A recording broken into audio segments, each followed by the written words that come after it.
Bahay na gawa sa bamboo at half-concrete, pero ang pinakanakakagulat dito, 45,000 pesos lamang ang kabuuang gastos nila.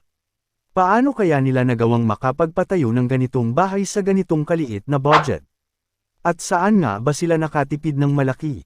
Sa panahon ngayon na patuloy na tumataas ang presyo ng construction materials, parang mahirap paniwalaan na makakabuo ka ng bahay sa halagang 45k lamang.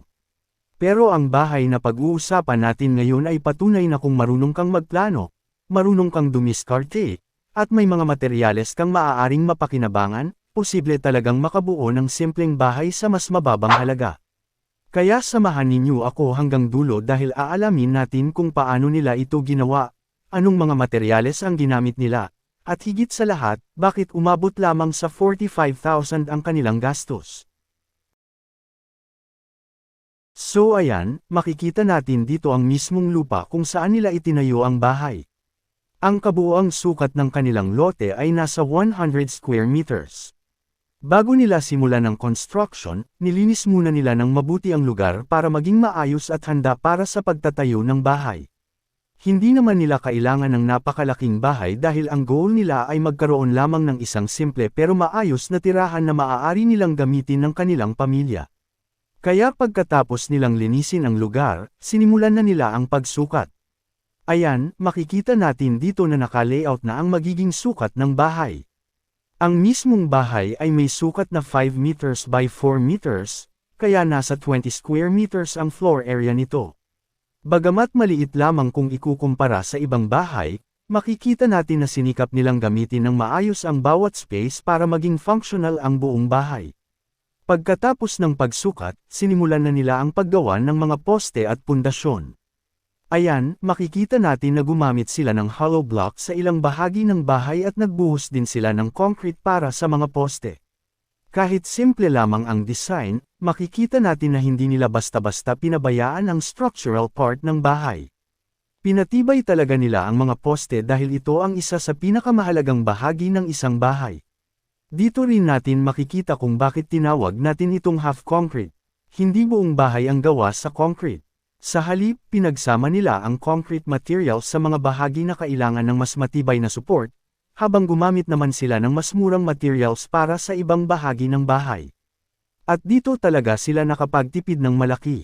Pagkatapos ng mga poste, sinimulan na rin nila ang paggawa ng trusses.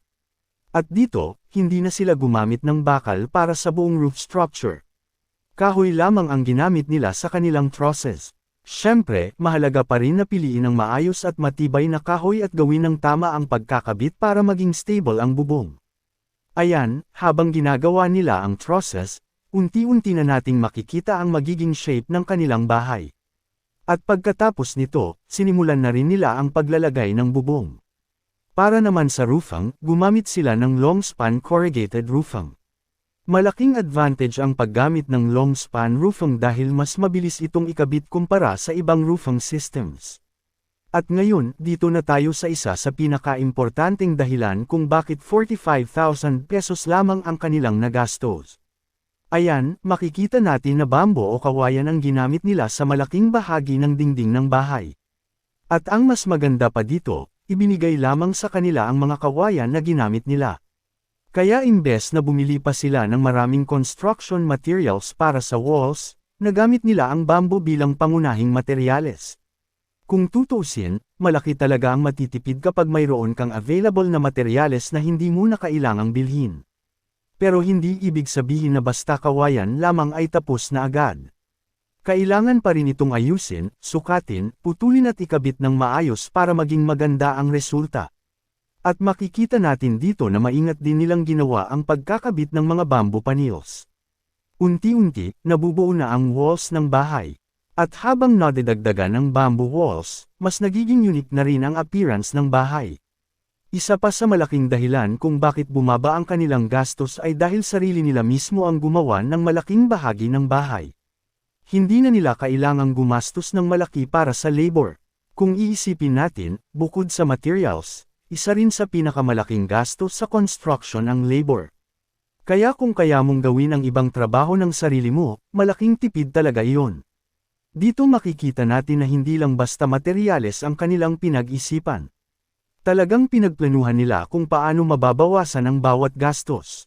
Mula sa paggamit ng bamboo, paggamit ng kahoy para sa trusses, hanggang sa sariling paggawa ng construction work, lahat ng ito ay nakatulong para mapanatili nilang mababa ang kanilang budget. May provision ito para sa 2 bedrooms, isang living room, at kitchen area. Imagine ninyo, sa isang bahay na may floor area na humigit kumulang 20 square meters, nagawa pa nilang pagkasyahin ang mga pangunahing bahagi na kailangan ng isang pamilya. Hindi man ito kalakihan, pero ang importante ay mayroon silang sariling space na maaari nilang tawaging tahanan. At dahil hindi pa naman totally finished ang bahay, mayroon pa silang pagkakataon na dagdagan at ayusin ang ilang bahagi nito habang may budget. Para sa halagang 45k pesos, masasabi nating sulit talaga ang kanilang ginawa, lalo na dahil may 2 bedroom provision, living room, at kitchen area. Kaya kung may plano rin kayong magpatayo ng sariling bahay pero limitado ang budget, baka may mapulot kayong idea dito.